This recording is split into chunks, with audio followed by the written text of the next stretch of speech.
Good evening and dobry večer to the ambassador. It's my great pleasure this evening to welcome you all to this talk on Russian aggression against Ukraine and the security implications for the Indo-Pacific region. My name's Rabel, and I'm a member of the committee of the Wellington Branch of the New Zealand Institute of International Affairs. I'm also a professorial fellow here at the Centre for Strategic Studies at Victoria University of Wellington. It's wonderful to see so many people turning out this evening. The topic is clearly of great interest. And can I just begin by some special words of welcome to particular groups who have come here. First of all, to the European ambassadors who are here this evening from the diplomatic corps, including the new ambassador from Poland, His Excellency Patryk Błaszczyk.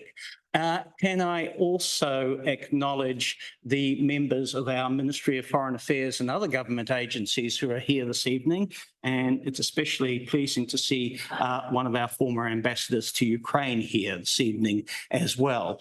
And can I acknowledge the presence of Sir Anand Sachinand, who is the patron of the New Zealand Institute of International Affairs, and James Kemba, who is the chairman of the board of the New Zealand Institute of International Affairs.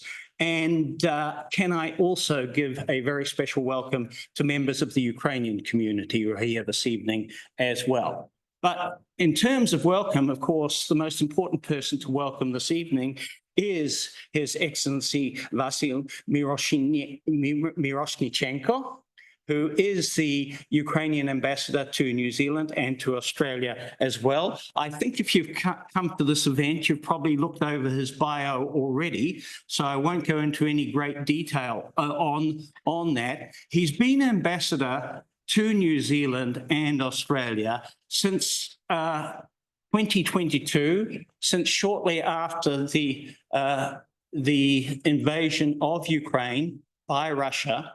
And since then, he has been building on his previous experience in the private sector and in civil society in Ukraine to tell New Zealanders and Australians about why what is happening in Ukraine matters to us here in this part of the world.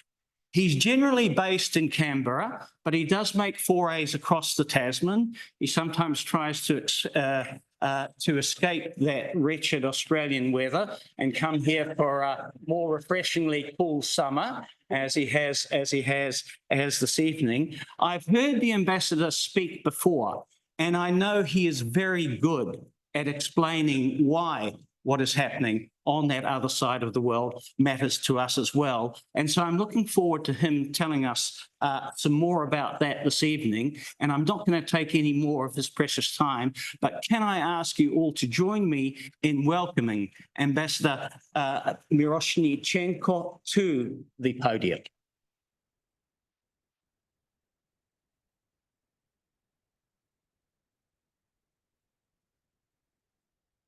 Professor Rabel, thank you very much for such a warm welcome. And I'm so happy to be here tonight and such a high turnout. Thank you very much for coming. It's Thursday evening and it's a summer day.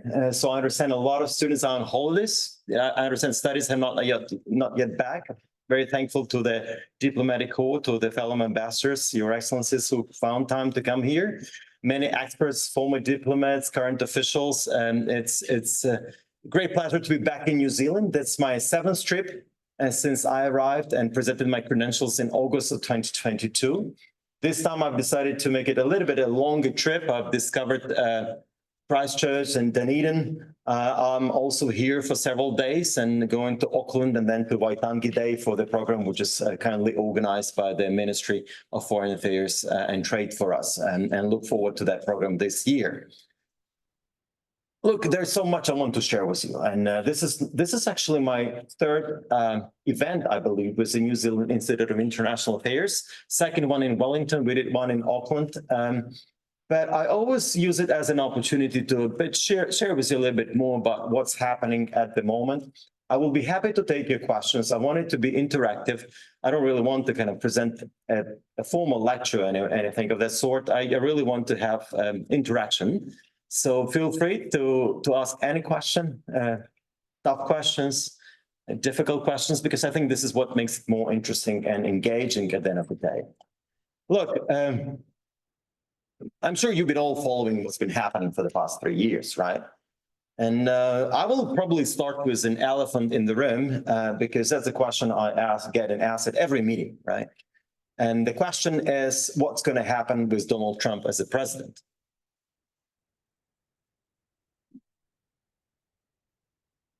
And, you know, to be frank, I mean, I don't know. And however, we do see that the objectives of Trump presidency and our government are fully aligned.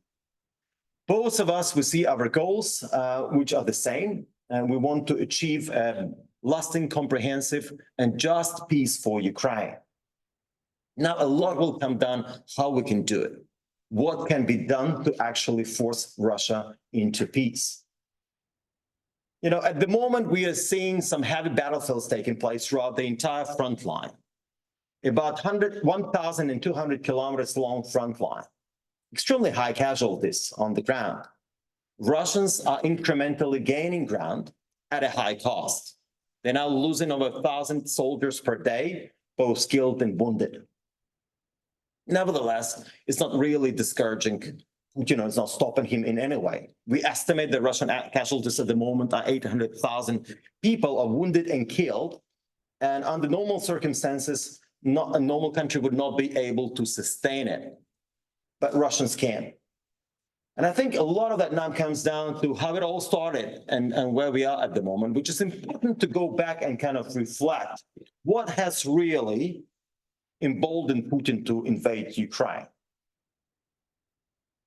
And I'm sure you read a lot of different stories about that, why he did it, what was out there that really emboldened him to do it.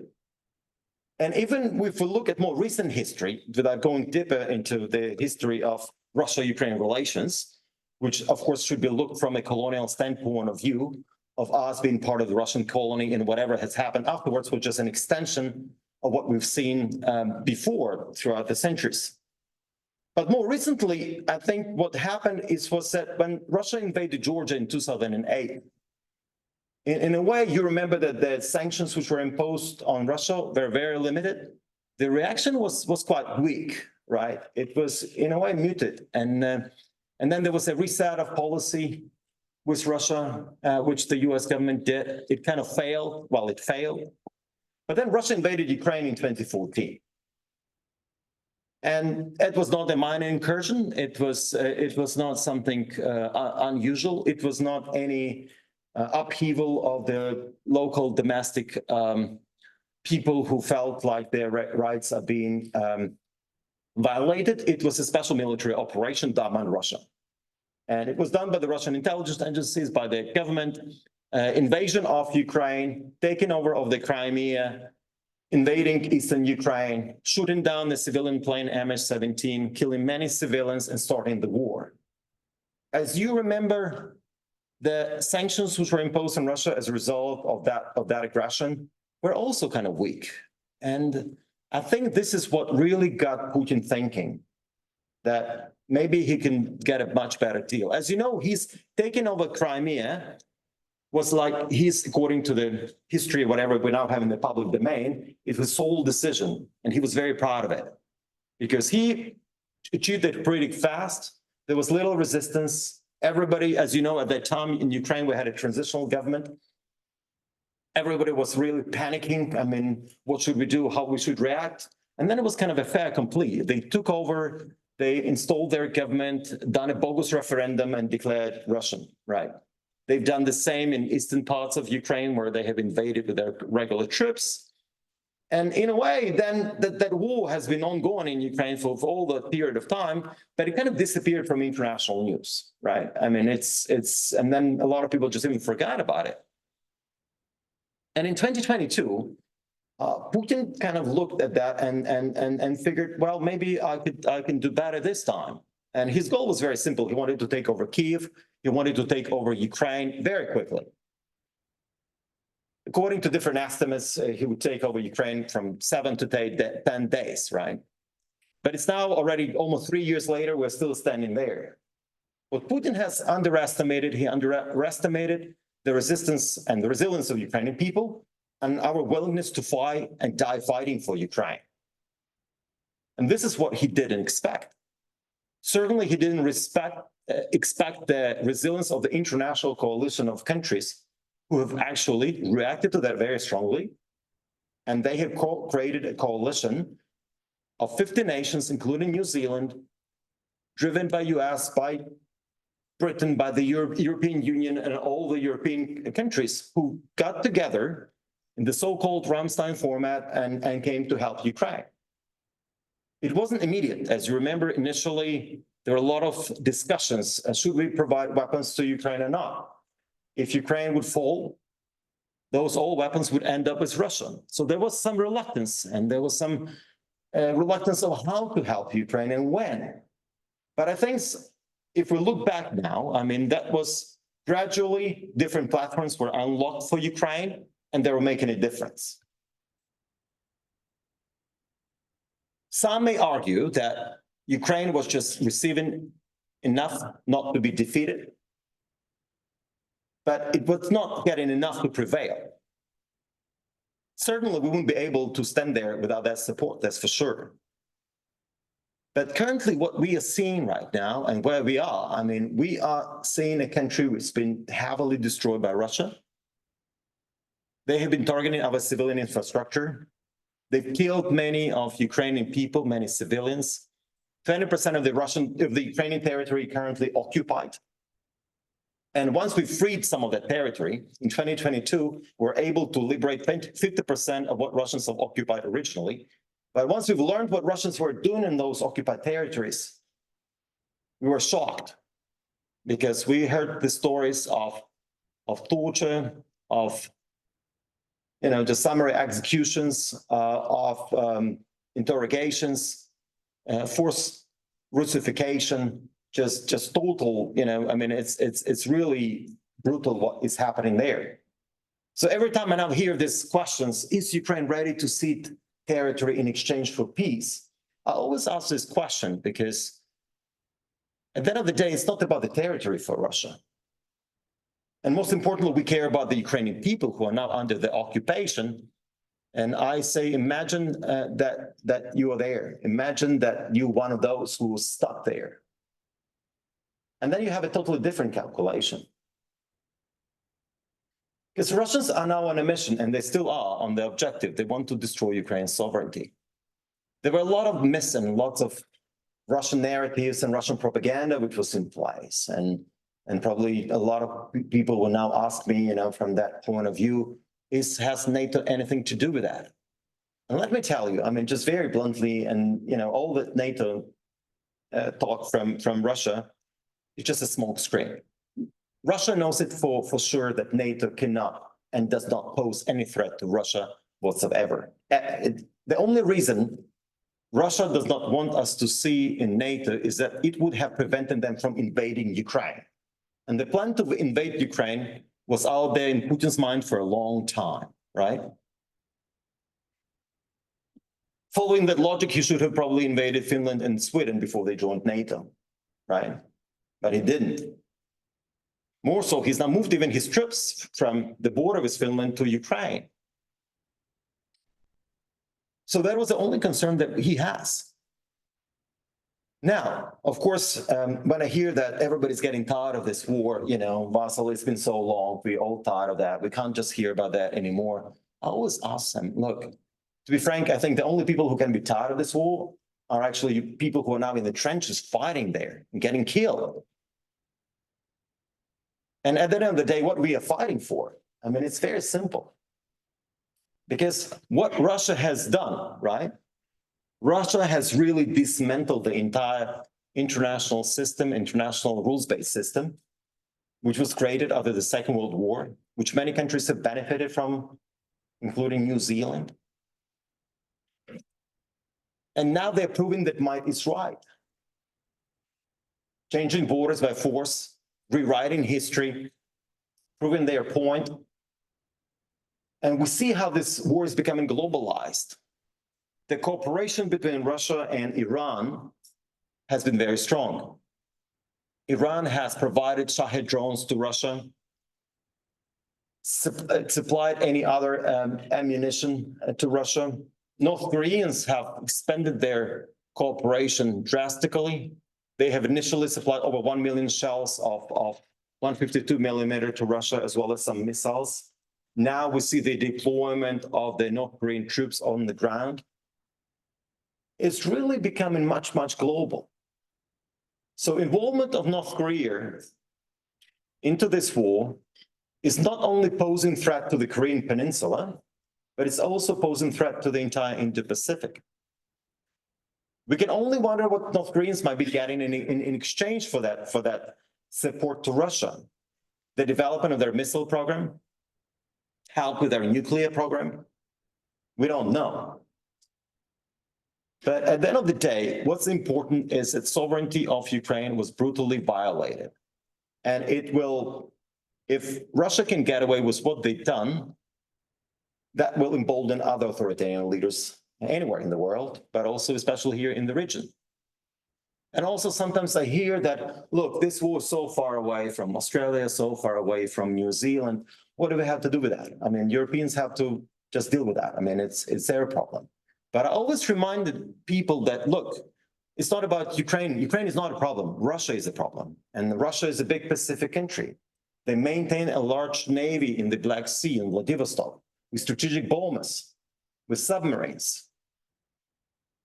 If anything going to happen in the South China Sea, we can kind of, see where Russia is going to be in this whole dimension and how much it's going to undermine everything in the region, including trade and all the strategic relations that New Zealand, Australia, and other countries are having here. As the former Prime Minister of Japan rightly said, that Ukraine today could be Asia tomorrow. And I think this is a very stark reminder for everybody that we're in this fight together, because we are fighting for democracy, we are fighting for human rights, and we are fighting for all those values which are so important to every New Zealander here. We are extremely grateful for the support that New Zealand government has provided so far. As you know, it's 130 million of military support, humanitarian support, economic support, and we value every dollar of that. When I go to Ukraine, and I went to Ukraine 9 times since I came here to this part of the world, I talk to my friends, I talk to my relatives, and everybody is telling me, Vasyl, when you go back, especially my last trip when I was in Kyiv just some months ago, they said, when you go back to New Zealand, make sure you thank those people. Those soldiers from your defense forces who are training Ukrainians in the UK. And I've seen some of that footage, and that special haka that was performed for the Ukrainians is really an inspiration for Ukrainians. It went viral everywhere. And we really see that, especially it's very heartening for us to see the people who are so from far away and the country so far away, who cares about our future, who care about how this war going to end, and they want this war to end on our terms. Look, this war really has changed everything. I mean, it's undermined European security, it undermined global security. And the outcome and the way it's going to play out will define, that security architecture for many decades to come. And we're getting into a very dangerous world. And I think all of us as different countries now have to realize that look, anything can happen. There are many different national security threats. Because if somebody asked me about 12 years ago, do you think Russia would ever invade Ukraine? And 12 years ago, I say, what? No, I mean, I don't believe it. Why would that happen? Though, if we look back into history, Russia invaded us many times. And in a way, you see, I mean, I think Russia was pretty blunt. I mean, Putin was pretty blunt in his reasoning why he invaded Ukraine. He published a whole essay, which I'm sure a lot of you have read, a notorious essay published in 2021 in the summer, and where he talks about that Russians and Ukrainians are one people, and we need to fix history and reunite the countries. Basically, denying Ukraine of its own identity, denying Ukraine of its own culture, denying Ukraine of its own sovereignty, because he just decides, look, we'll fix it. We're one nation, and we're just going to invade it. But you see, I mean, often the history has been missed, and I think history is very important. And I'll just, just briefly some of the highlights of the 20th century history. Because in 1917, Ukraine emerged as an independent country. Following the revolution in Russia, following the end of the World War I, Ukrainian National Republic was established. It existed for about 4 years. We had several different governments in place, but it was a sovereign nation. Bolsheviks came in 1921, crushed our independence, and took over Ukraine. It became a Soviet Socialist Republic. To force Ukrainians into collective farms, the Russians and the Soviets organized a man-made famine in 1932-33, which killed nearly 5 million Ukrainian people. Those people, for Ukrainians, plot of land is sacred, and they just would not give it up, and they didn't want to join collective farms. But Soviets made them do it, and they just took away the food. They subdued any resistance that Ukrainians could have demonstrated and basically starved them to death.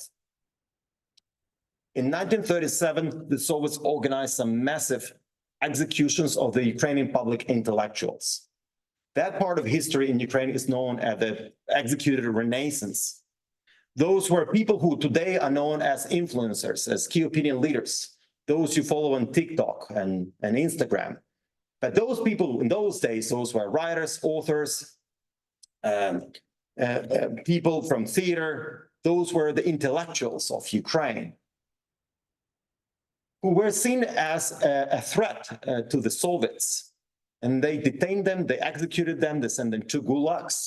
The entire generation of those authors were killed. We only now are discovering what those people were writing, what were their works. A lot of them died very early, in their early 30s. They were not even able to produce what they could have produced if they still lived. Ukraine has gone through the period of the Second World War.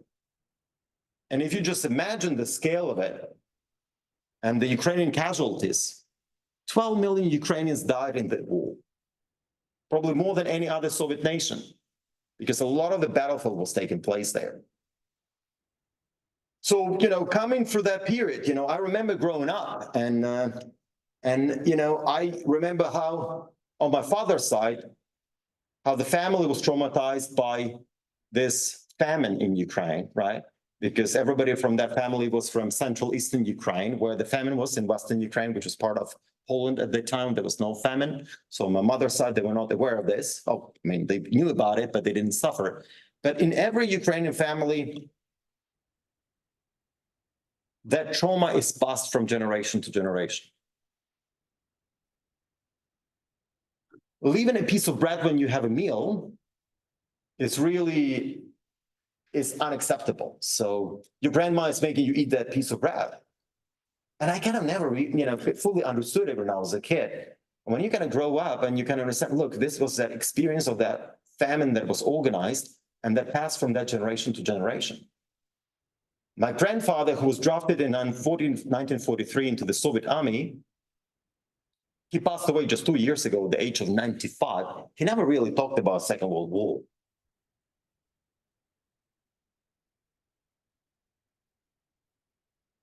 And now, in 2014, we kind of relived the experience of our predecessors, basically, I remember it was in the 90s, so it was like, oh, look, Soviet Union collapsed, kind of more or less peacefully, except for some conflicts, which, by the way, were started by Russia deliberately in different parts of the former Soviet Union.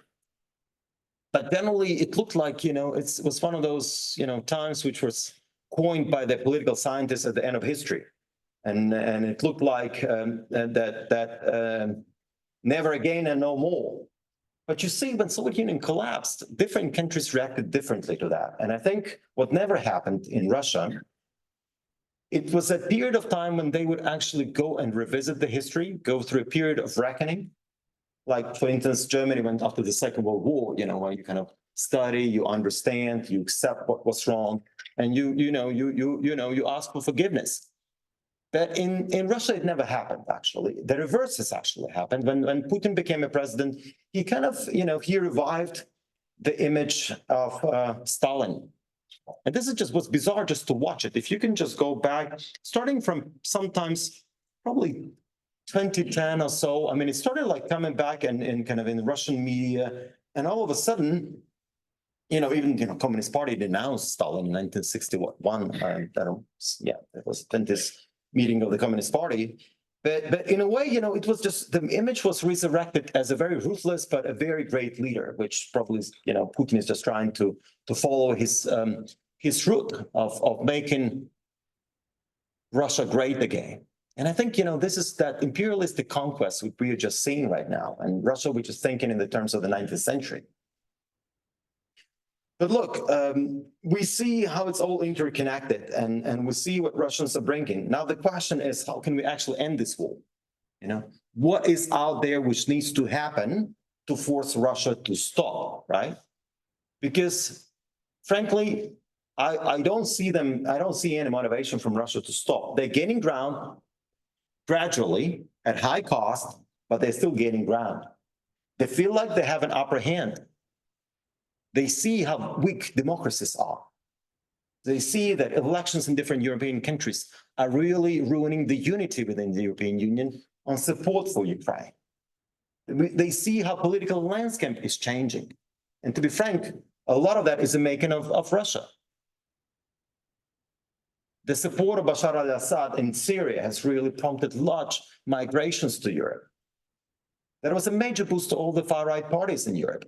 And now we see what the consequences of that are. Another 6 million Ukrainians in Europe are not helping, right? Because it's another issue for many different countries. It's part of domestic politics now.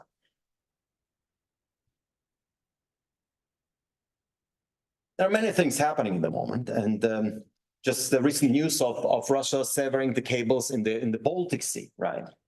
A lot of this is happening in the kind of gray zone.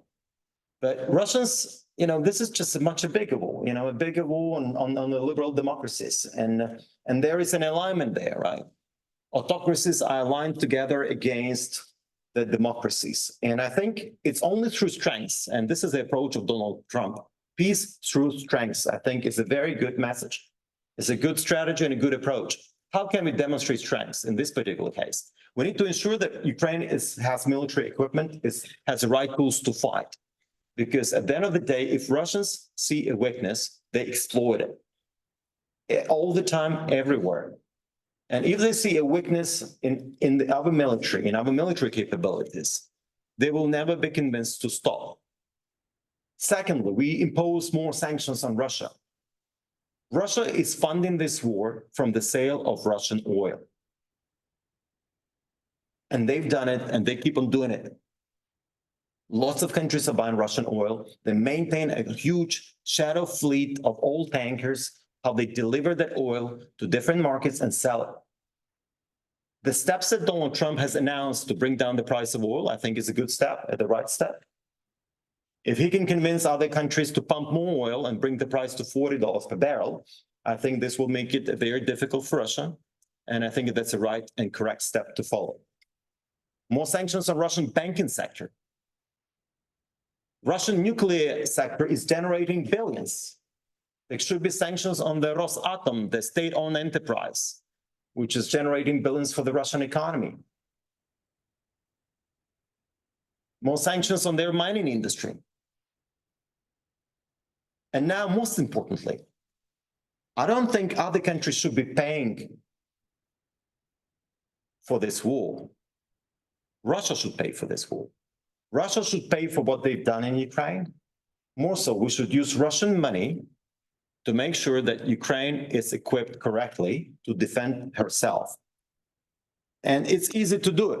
We have 300 billion of Russian immobilized assets in the Western markets, primarily in Europe. President Zelensky yesterday made a very clear pitch.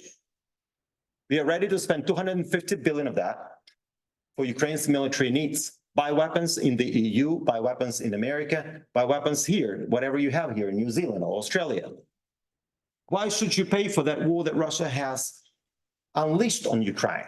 Russia has to pay for it. We could use that money for Ukraine's rebuild. We can use that money for anything Ukraine needs, for all the destruction which Russians have brought to Ukraine. Because if you look at the cost of this war for Ukraine, it's just unbelievable. Destruction of our civilian infrastructure, which Russians have been doing deliberately now for all this period of time. Impact on our environment, you will not believe it. 25% of Ukraine's territory is heavily mined. You know, we had a meeting of ambassadors meeting in August, and our prime minister was there doing a speech, and he talked about demining in Ukraine. And he gave the statistics, which I find very striking. He said that if we take all the demining equipment, which is currently available in Ukraine, and all the people who've been trained to demine Ukraine, we will need 750 years to demine the country. Can you imagine that? This is unbelievable. Certainly, we hope we can get more equipment, we can train more people and deal with the issue, but probably we'll need another 2 generations to actually solve it, right? I mean, there are still mines in Cambodia, right? How many years have passed? There are still mines left in Croatia and other places in Bosnia and Herzegovina, still there, you know, 30 years later. And, you know, all the unexploded ordnance and even the exploded ordnance, you know, all these weapons are so toxic. I mean, they're, you know, the poisoning of our rivers, of our soil is just unbelievable. The deliberate destruction of the Kakhovka Dam, just to give you one of the examples of the devastation to our nature. You know, that dam and that water basin has flooded like 90 different villages in the southern part of Ukraine, in Kherson. And this is, by the way, where some of the best tomatoes were grown in Ukraine. 25% of tomato paste in Europe, in the EU, was coming from Ukraine, and that was from Kherson. And all of that was destroyed because all that agriculture relied on the source of water. So that water hit landfills, that water hit fertilizer facilities, and all of that brought like massive pollution throughout the region. It really has, you know, disrupted the nuclear sediment which was out there in the basin of the river, you know, going back to 1986 after Chernobyl, right? I mean, it's really, I mean, to deal with that, I mean, we'll need your help. We'll need your help to clean it up because we cannot handle it on our own. Our farmers are suffering like nobody else. Look, I have a big friend who's a farmer. I mean, he runs a mega farm. He runs like 100,000 hectares of land. But he told me, look, I'm like barely surviving. I can barely make ends meet because, you know, as you know, we continue feeding the world because whatever Ukraine can produce, we feed 400 million people globally, right? So countries in the Middle East and Africa totally depend on the food they get from Ukraine. But for other farmers, they get the price and the money they get for their product is really, you know, at cost. Because the traders who are buying that, they have to hedge their risks. Their ships are being targeted by the Russians, ports are being targeted by the Russians. And in order to kind of make some money out of it, I mean, the farmers are suffering. And they tell me, look, I mean, I'm not sure if we can do another season of this war because this is really going to go bankrupt. And many families depend on that. Many people depend on that. Look, I want to kind of paint a very optimistic picture. Now, let me be a little bit more optimistic because I think it was very sad what I was talking about. And, you know, probably in my job, it's very difficult to be too pessimistic. You know, I came to Australia, it was already 1 month into the war, right? So I was still in Kyiv when it all started. But I think at the end of the day, that was the Ukrainian optimism and focus that really has brought the results. And I think, you know, a lot of that also comes from the leadership of our president. And President Zelensky, in those initial days when he got there, you know, picked up a phone and recorded a message. I'm here, my team is here, and we're here to fight. And that was a very inspirational message for Ukrainians. It was a very inspirational message to all of our friends outside of Ukraine. And this is what kept us going. We tried to maintain that level of optimism because otherwise, we probably have fallen. But we need your help. We need your help to sustain it. We need your help to keep on fighting. Extremely thankful to all the European nations who welcomed those 6 million people to their countries. You know, the task for my government is to make sure those people come back. But the longer this war lasts, the more difficult it will be to get those people back. We already had a demographic issue and problems even before that.